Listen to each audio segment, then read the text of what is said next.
The Danes love to have fun, and that's why I love to vacation here. Europe's oldest kingdom is an exuberant playground where reality mingles with fantasy and summer twilight seems to last forever. This time we'll make our home base in Copenhagen. We'll explore the cozy capital, then make day trips to the Viking town of Roskilde and the northern countryside. The people of Denmark know how to live well and they know how to play well. And there's nowhere they like to play more than right here at Tivoli.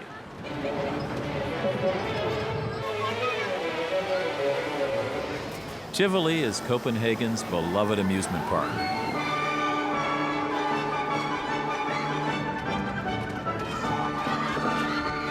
Today there are more rides, but the spirit of Tivoli has stayed the same for 150 years. This is an amusement park as only Danes can do it. It's an enchanted garden smack dab in the middle of the city. Like Denmark itself, Tivoli will captivate you. It'll make you forget last week's deadlines and that report for your boss. Americans often find it difficult to take a vacation. We feel if we take even a little time away from the home or the office, everything will fall apart. We could learn a lot from the Danes. The truth is, we're all more productive when we take time to have fun. This trip, we'll vacation Danish style. I'll show you the sights that can't be missed and ferret out Denmark's finest. So come along as we check it all out.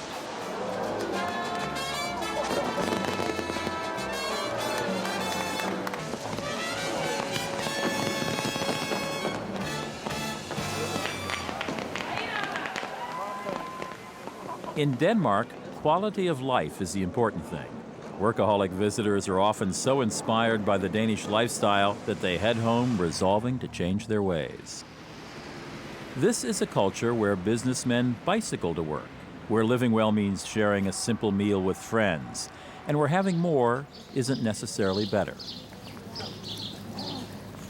Once, Denmark was a fearsome Viking power that dominated Northern Europe. It did battle with Germany and Sweden, and for a while even ruled all of England. Today, Denmark is one of the most peaceful and progressive countries in the world. Copenhagen is Denmark's largest and liveliest city, yet it still feels like a town. Unlike most European capitals, it doesn't have a massive concrete skyline, just a sprinkling of towers and spires.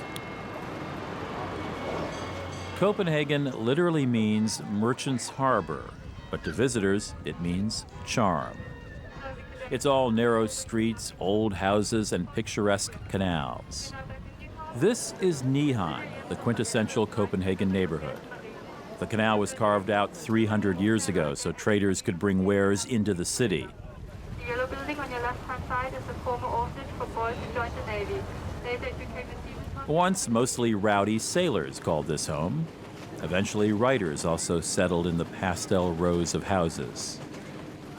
Hans Christian Andersen, the much-loved spinner of Danish fairy tales, lived here at house number 67. Today, yuppies have infiltrated the sailor hangouts, but the salty allure lives on. It's easy to get around Copenhagen. You can hop on one of the city's free bicycles, or public transportation is excellent.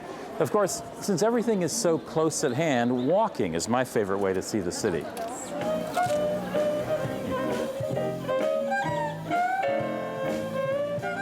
We're heading up Strøget, the pedestrian mall that runs from Nyhavn through the city's center. Strøget is actually a string of 5 connecting streets that form the longest pedestrian boulevard in Europe. It's kind of like Copenhagen's spine.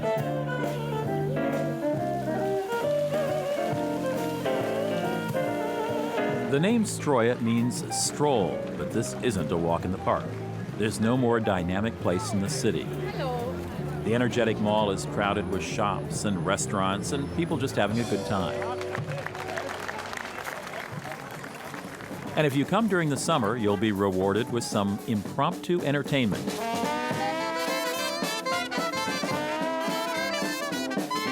For years, Copenhagen has been famous for its jazz festival. The celebrated festival takes place every July, drawing musicians from all over the world. Strøget leads into Town Hall Square, the hub of Copenhagen's commercial district. Here to greet us is a statue of Hans Christian Andersen, who penned such tales as The Ugly Duckling and The Little Mermaid. The town hall's architect had the right idea.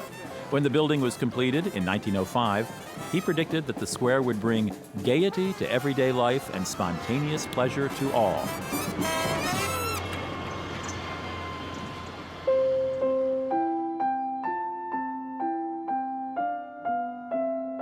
Inside the town hall is the first world clock.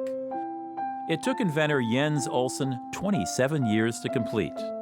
His painstaking creation calculates actual solar time, or the position of the Earth in relation to the sun. The super-accurate timepiece also shows local time everywhere in the world.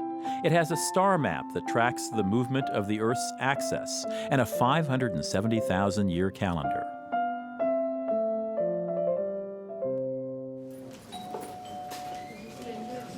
If you're up for lots of sightseeing, drop by the tourist office and buy a Copenhagen card. It gives you unlimited use of trains and buses, as well as access to more than 60 museums and other attractions. And it's good for, this one's good for 3 days. So it's for bus and trains and nearly all the museums. The TV crew and I have just a few days in Copenhagen. But it's plenty of time to check out this fun-loving city's best sights, some cultural and some whimsical.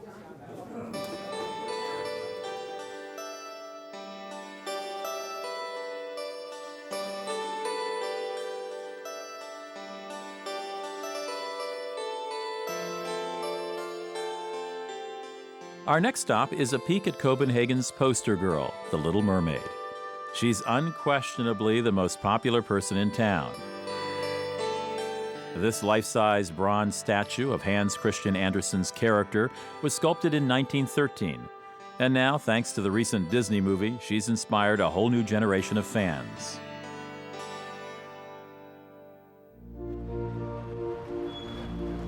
Nearly every street in Copenhagen has an architectural surprise. The enormous dome of Marmorkirken, or Marble Church, was modeled after St. Peter's Cathedral in Rome. King Frederick V began building this church in the mid-18th century. It was part of a plan to expand the city to the north and to build a new neighborhood for the well-to-do. I guess he wasn't well-to-do enough because the project was halted thanks to the prohibitively high cost of Norwegian marble. A wealthy financier finally finished the church more than 100 years later.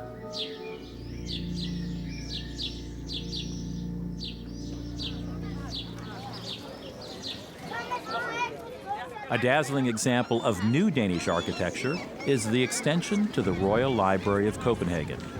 Its impressive walls slant sharply towards the water, and the facade is covered with reflective black granite tiles from Zimbabwe. By the mid-20th century, all the Scandinavian countries were winning praise for innovations in the field of design.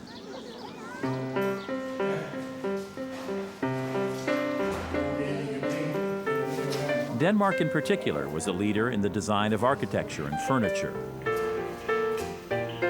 At the Danish Design Center, you can see how designers here set the standard for sleek and uncluttered styles.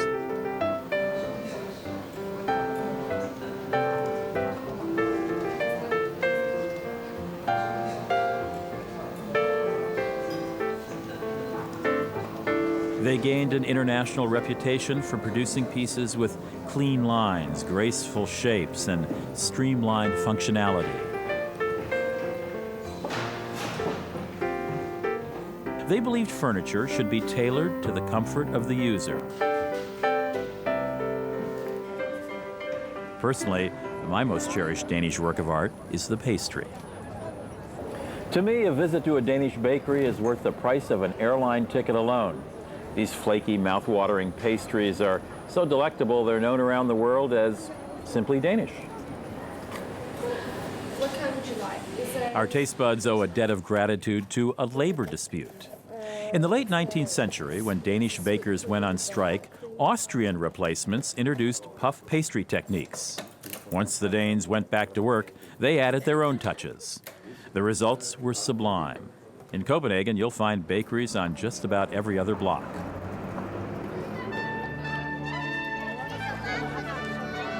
Denmark has come a long way from its wild Viking roots.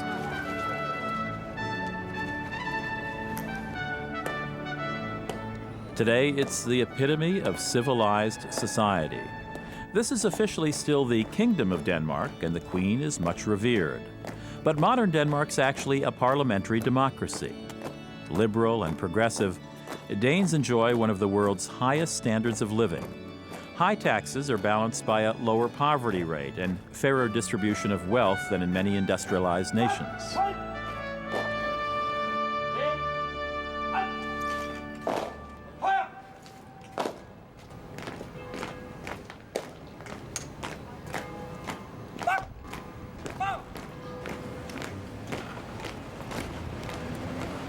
Remember that Copenhagen card I picked up at the tourist office? I'm using it to catch the bus to Dragør, a few miles south of the city.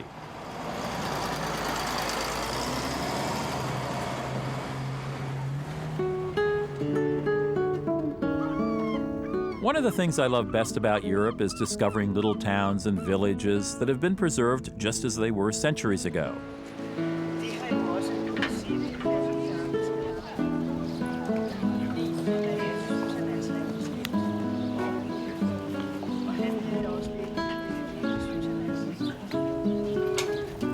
During the Renaissance, Dragør was a high-living fishing port.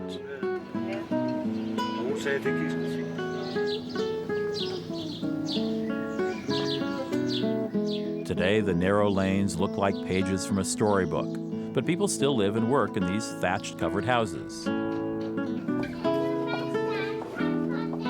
The town is away from major tourist routes, and a handful of Danish vacationers now stroll the cobbled streets.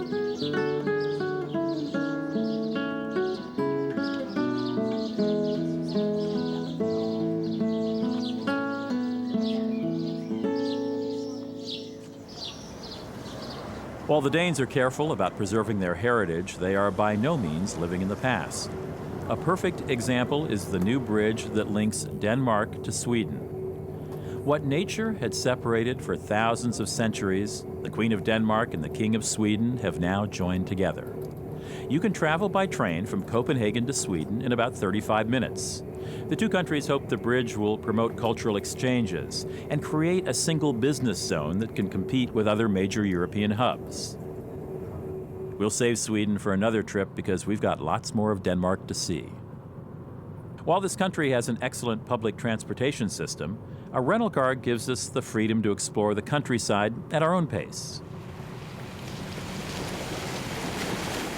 Denmark was born from the sea. A small country, it encompasses some 450 islands. Copenhagen itself is located on the island of Sealand. We're heading about 20 miles west on Sealand to Roskilde, Denmark's first capital and a thriving trade center in the Middle Ages. The town of Roskilde hugs a strategic fjord. Around the 9th century, early Vikings set out from here in longboats, raiding huge parts of Europe. The Vikings were the world's best shipbuilders, and with their barbaric attacks, they succeeded in terrorizing much of the European coastline. Their thirst for adventure and profit led them as far as Greenland and North America. In 1962, archaeologists excavated this site and were astonished to discover 5 well-preserved Viking ships. The ships had been intentionally sunk and piled with rocks. We guess they were put at the bottom of the sea in the middle of the 12th century. It was a very disturbed period in our history where a lot of people wanted to be king, so there was a lot of war going on. And simply to protect the city of Roskilde, they tried to make a barrier so that you couldn't just sail to Roskilde and make trouble here. The archaeologists painstakingly reassembled the ships, which included a warship like the kind used to raid England and a trading ship. This was used for fish export from Norway, sailing along the Norwegian coast and down into Europe with salted and dried fish. And then, of course, they brought some goods back from Europe. Popular history has actually given Vikings a bad rap. Although some were indeed raiders, many were peaceful traders and excellent craftsmen.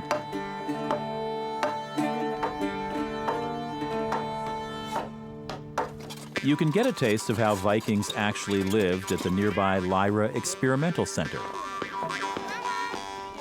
I am making the favorite dish of the Raven Woman. And the Raven Woman, it's me. Historic reenactors welcome Danes and tourists alike to join in the center's activities. So there is a wild bird inside, often. But today the most wild bird I could find, it was a chicken. The soup needs to be cooked 1.5 hours more because the meat needs to be soft because I'm an old woman and my teeth, they are not so strong like they used to be. So it needs 1.5 hours more. You want to taste? But all the meat must go in the pot. Try your hand at grinding grain or carving wood for boats. This is a fascinating way to learn about history by actually doing, using only tools that were available in the past. Many Danish families spend a week living at Lyra as part of their summer holiday.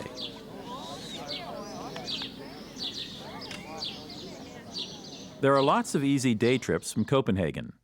Now we're investigating some of North Zealand's best surprises. Compared with spirited Copenhagen, North Zealand is gloriously rural and relaxing.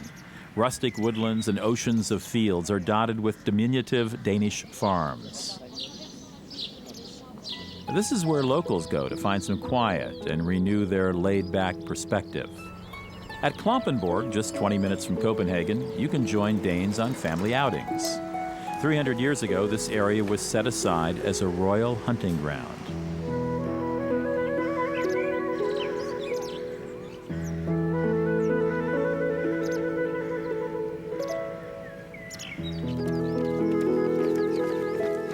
Today, it's Copenhagen's foremost picnic spot. You'll be mesmerized by herds of deer that roam the park, including several species that are nearly extinct in other parts of the world.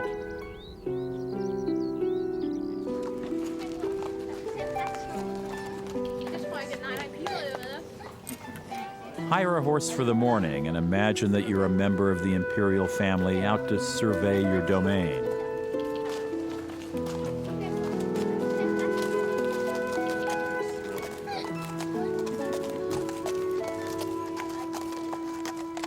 You're bound to work up an appetite riding, and there are tantalizing lunch choices nearby. The Danish approach to eating is elegant simplicity. If you want traditional Danish fare, Yellow Cottage Restaurant embodies charm. Restaurant Jacobsen, just up the road, is a study in Danish modern. The famous architect Arne Jacobsen designed the building, and the decor reflects his innovative style. Enchanted forests encircle the 400-year-old town of Hillerød.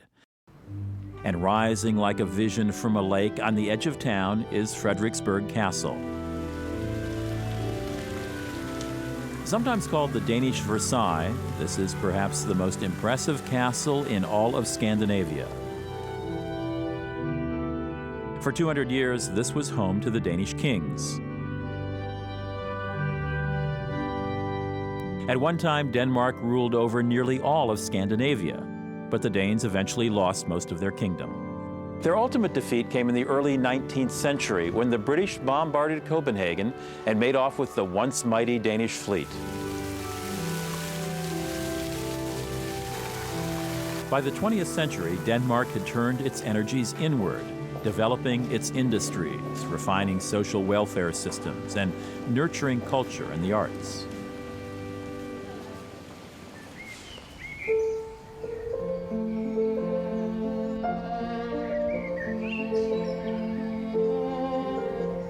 Nearby Rungstenlund is the former home of Karen Blixen, author of Out of Africa and other books on aristocratic Danish life.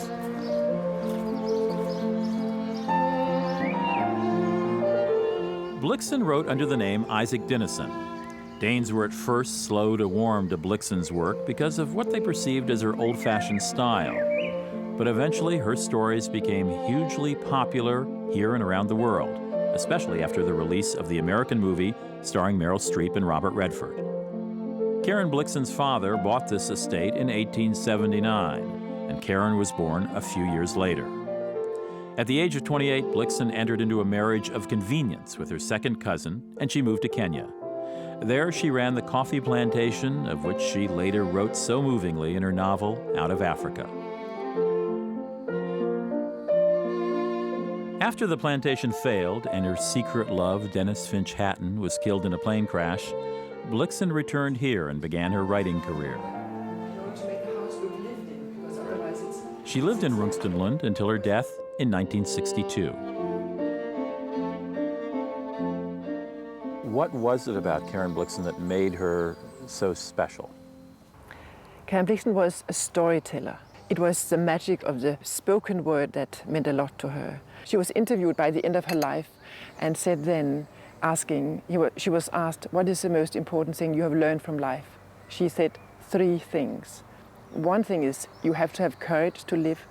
The second thing is you must be able to love. And the third thing is you must have the sense of humor. Now I think this is a wonderful message to give. That Danish sense of humor. Most Danes seem blessed with a wonderful appreciation of humor as well as a love of whimsy. The Louisiana Art Museum, just a few miles north, is the perfect expression of the playful Danish sensibility. You can use your Copernhagen card to gain admission.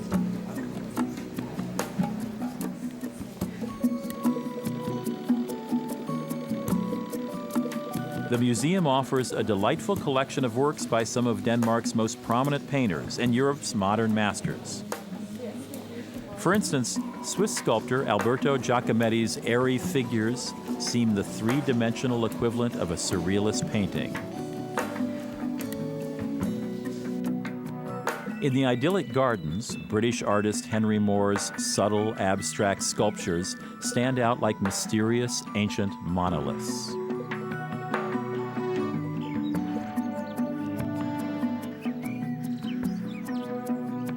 Hovering on the northeastern tip of Sealand is the shipping town of Helsingør. In centuries past, the town jealously guarded a sliver of water between Denmark and Sweden. To dominate the water's edge, the Danes built illustrious Kronborg Castle.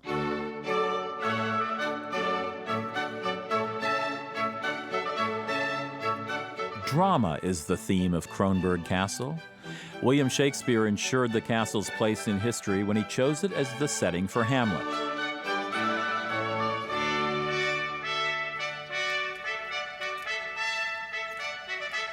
Here in Helsingør, or Elsinore as Shakespeare dubbed it, he placed the tragic Dane. At the time Shakespeare was writing Hamlet, Europe was abuzz with praise for this new fortress. Shakespeare decided it would be the ideal backdrop for the contrasting gloom and splendor of his new play. Here, fact, fiction, and legend intertwine, and prowling the castle that inspired the bard is great fun. But all good things must come to an end.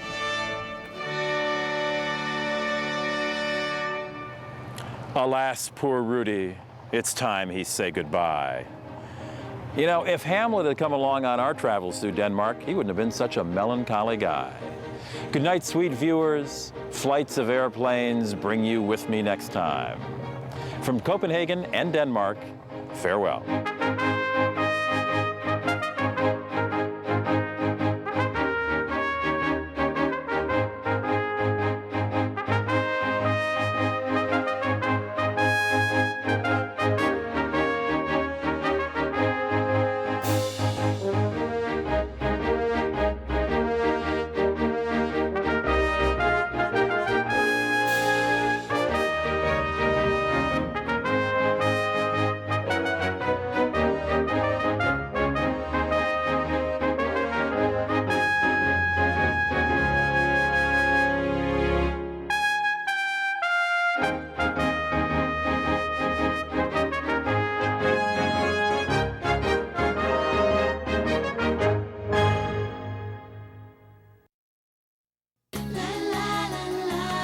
This series of Smart Travels, Europe with Rudy Maxa, is made possible by American Airlines and American Eagle.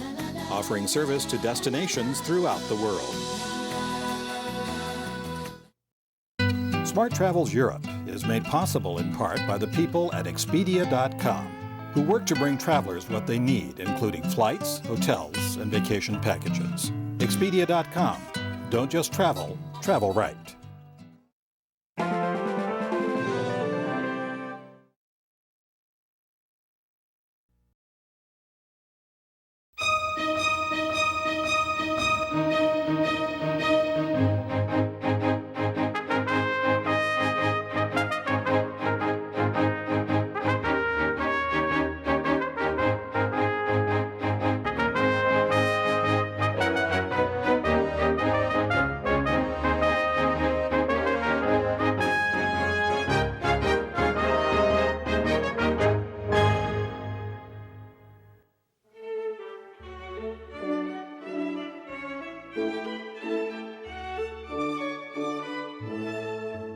Open spaces, clean air, quiet forests, long rays of sunlight. Sweden, a land where civilization and nature form an easy bond. Sleek, modern cities tread lightly around green belts and waterways. Days spent in offices are balanced by long country drives. A vast country geographically, Sweden blooms with abundance of innovation, of history, and especially of natural beauty. Nature figures prominently in the psyche of the Swedes. They draw energy from it. They find rest and solace here. Even in Sweden's big high-tech cities, the natural world is never far away, and we're ready to immerse ourselves in this country's boundless beauty. Sweden is a long country, stretching from the edge of Denmark all the way to the Arctic Circle. On this trip, we'll start in Stockholm, head south to Kalmar and the vacation island of Öland, and end in the famous Kingdom of Crystal. To my mind, Stockholm is one of Europe's most beautiful cities. One writer described it as the city that floats on water. And I think a good introduction to Stockholm is by boat.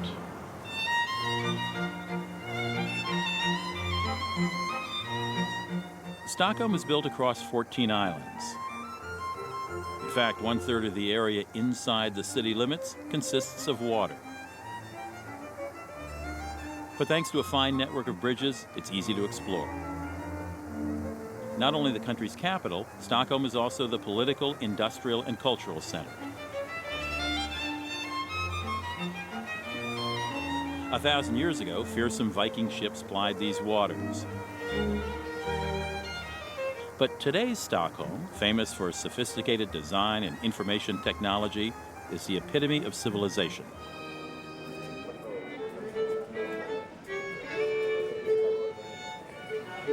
It all started here in Stockholm's old town, called Gamlestan. You can meander little lanes where medieval fishermen toted their bounty, and admire the tall houses where the wealthy merchants counted their profits. Stockholm is the second capital of Sweden. The first one is actually called Sigtuna. And what the people there did once when their city was looted, they hollowed a log and put their silver treasure in that log and pushed the log out in the lake and said, there where this log is supposed to arrive, that's where we're going to found our new capital. And the log arrived in Stockholm. And if you translate Stockholm, that means log island, stock log and home island. For a time in the Middle Ages, Sweden was united with the kingdoms of Denmark and Norway under what was known as the Kalmar Union.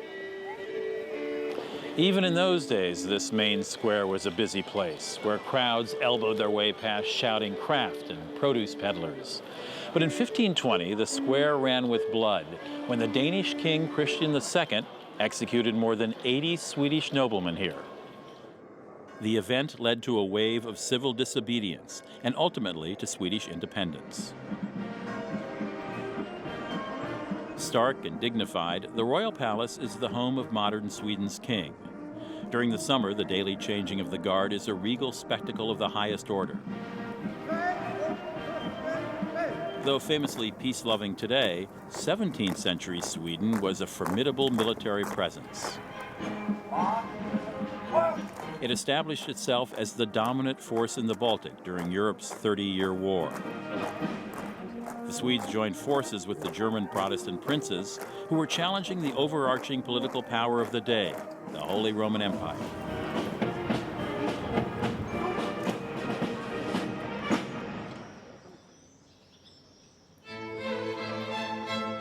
For a rare look at Sweden's bygone nautical prowess, don't miss the Vasa Museum. This is a sailor's tale of titanic proportions. In 1628, the great Vasa warship was embarking on its maiden voyage from Stockholm Harbor. While thousands of horrified spectators looked on, the mighty ship capsized and sank to the bottom of the harbor. There it stayed for more than 300 years. In 1961, in an amazing feat of engineering, the ship was raised and eventually restored. The Vasa's hull was left nearly intact because the briny waters of the Baltic discourage worms that generally eat through ship timbers. Considered state-of-the-art for its day, the ship was a masterpiece of intricate carving and rich ornamentation. Here you can see a recreation of the Vasa's original paint scheme. In its glory, it would have been spectacular. But a top-heavy design proved the ship's undoing. What a shock it must have been when the colossal man-of-war suddenly went belly up. 50 of some 400 crew members died. Salvagers were thrilled to discover a wealth of articles belonging to the sailors on board, including clothing, dishes, and even a backgammon game.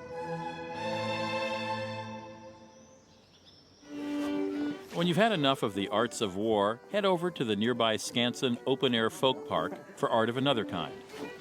You can see traditional Swedish folk dancing performed here nearly every afternoon.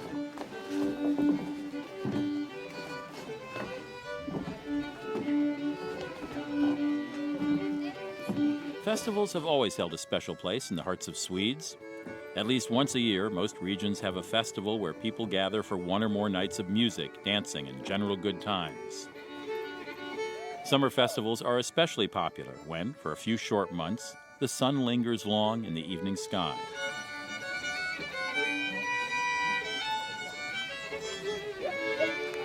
For a traditional meal with international flair, we're dining at the Ulla Vimblad restaurant. Like everything else in Stockholm, food preparation is done in simple yet elegant style. What are you preparing tonight, Chef? We're preparing a Swedish gravlax. Great. Gravlax is one of my favorite dishes. Yeah? How do you do know it? that. Show me how you do it. I'm going to have some salt and some sugar on it. A little bit more sugar than salt. That salt, sugar, mix it around.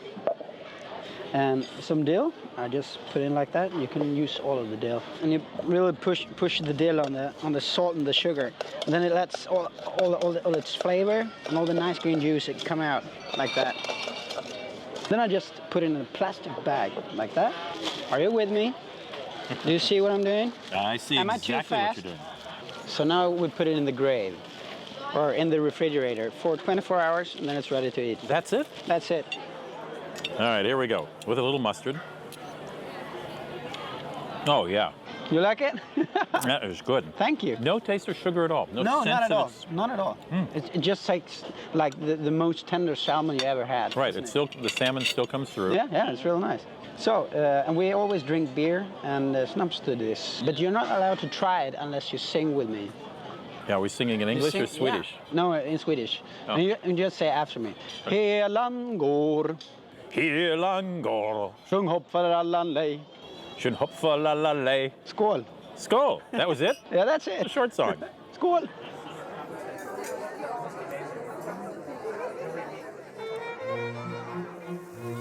For art of the visual sort, we're heading to the Carl Milles Garden on the north edge of the city.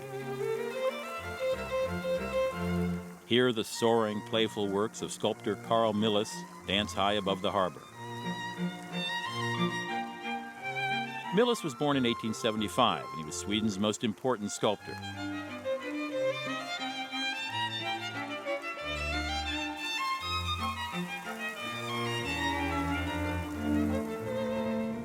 Though he spent much of his life in America, he kept his summer home here.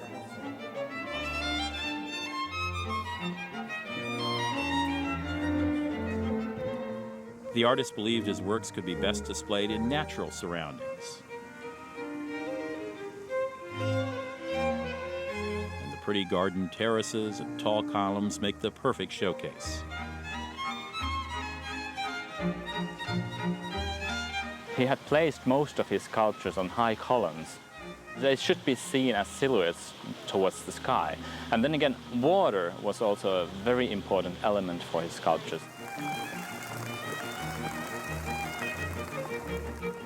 Drawn to mythological themes, Millas's early works were influenced by Art Nouveau and the French sculptor Rodin. Later, his work took on a more streamlined quality. Millas had these small humorous details in the sculptures. You can see here angels playing different instruments. You can see angels ice skating. We have an angel that has a wrist watch, and he's sitting on a stone, scratching his knee because of a mosquito bite.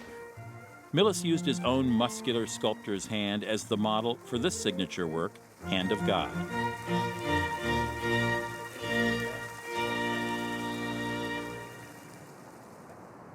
The Swedish literary spirit found its most famous expression in the works of August Strindberg. The novelist and playwright spent his last 4 years in this building, nicknamed the Blue Tower.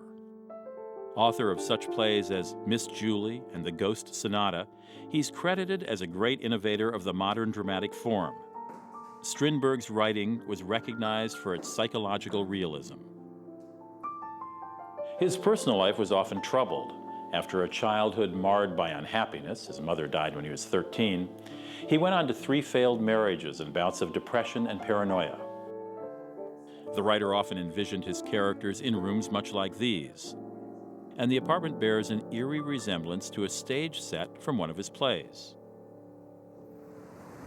Design has been Sweden's trademark for the last half-century, and this city's famous design hotels have found ways to incorporate modern style into comfortable lodgings.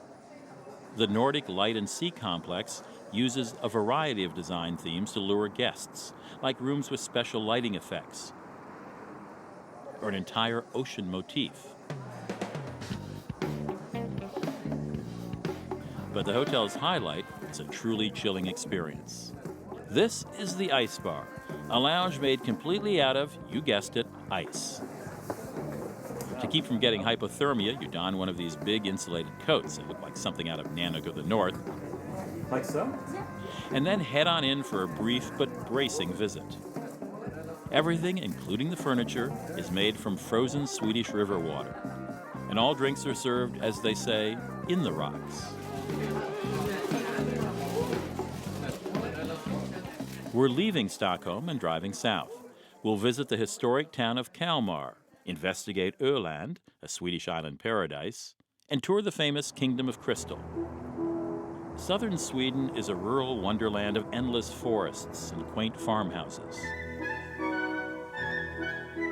You can happily spend days just wandering the countryside, as the Swedes often do.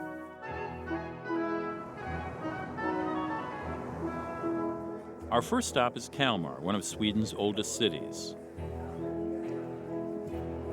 Kalmar grew up during the Middle Ages, when it played a pivotal role in the rancorous wars between Sweden and Denmark for the control of Northern Europe. The town's residents struggled hard to protect this conveniently positioned trading center from the ever-threatening Danes just a few miles to the south. Today, Kalmar wins awards for its well-preserved medieval buildings. The oldest neighborhood is a photographer's delight with its narrow streets, shingled roofs, and dainty gardens.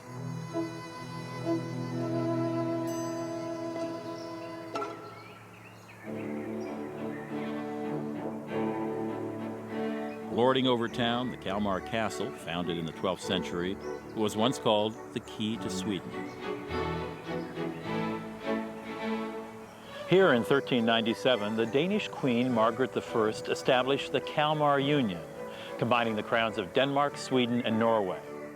Margaret was able to maintain her control over the country thanks in part to help from the Swedish aristocracy. After dissolving the Union in the early 16th century, the great Swedish king Gustav Vasa began transforming the castle into a Renaissance palace. And a string of other royals occupied it over the next several centuries. This is the smaller banquet hall of the castle. It's also the hall that unites the king's quarters with the queen's, because most of the time they did not live together because they couldn't stand each other. The royal marriages were often marriage of convenience. This is the king's bedroom, Eric XIV's bedroom. And if we look around the walls, we can see some ornaments that tell us the interests of Eric XIV. The walls in here are covered with intarsia paneling, and behind here is a secret room. It's the king's toilet, and it's also the king's 2 secret passages out of the castle. It's said about him that he was a bit crazy, and he believed that people were plotting against him to kill him and to take his power, and he wanted to feel protected here, and he wanted to be able to escape if anyone would come and attack him.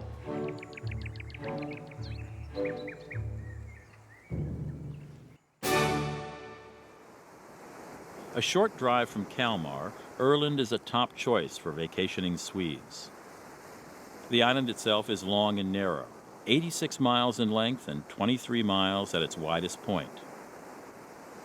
Warmed by sunshine, buffeted by wind, the island's luxuriant vegetation and exotic limestone formations captivate visitors.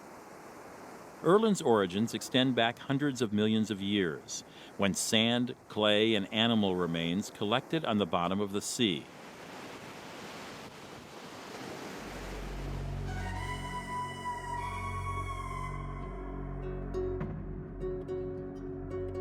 The first settlers moved on to Öland after the last ice age, around 7000 BC, and the island is an archaeologist's dream.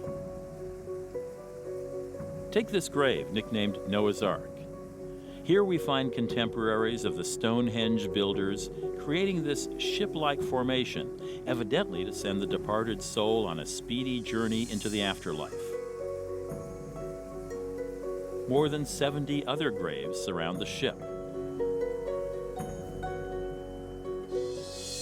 Then, tucked in a nearby forest, sits Ismantorp Fort, a fortified village from 400 AD, about the time the tribes from these northern climes began chipping away at the edges of the Roman Empire. 88 buildings once crowded this site, though archaeologists aren't sure if it served as a marketplace or a ceremonial center or simply a fort.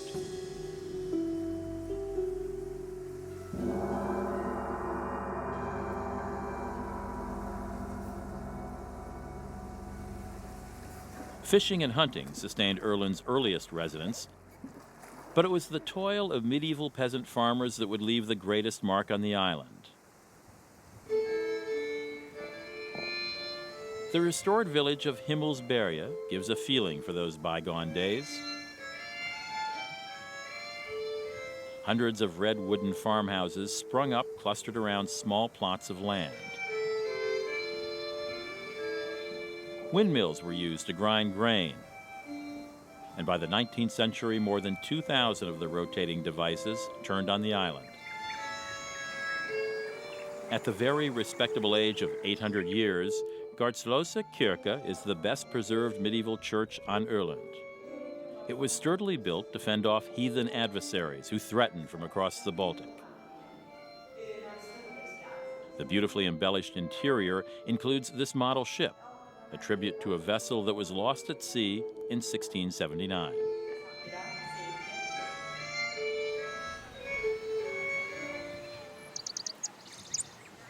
Our hotel, Haltorps Gästeveri, also claims a heritage dating to the 17th century. This pretty country inn delivers simple but cozy accommodations. And the first-class restaurant is known throughout Sweden for its locally grown gourmet food. During the summer, the island's main town of Borgholm throngs with Swedes on holidays, but by September it slows to a relaxed, leisurely pace. The weather is still pleasantly warm, and we find we have Bornholm nearly to ourselves. Once a splendid royal residence, the Bornholm Castle staunchly guarded the strategic sand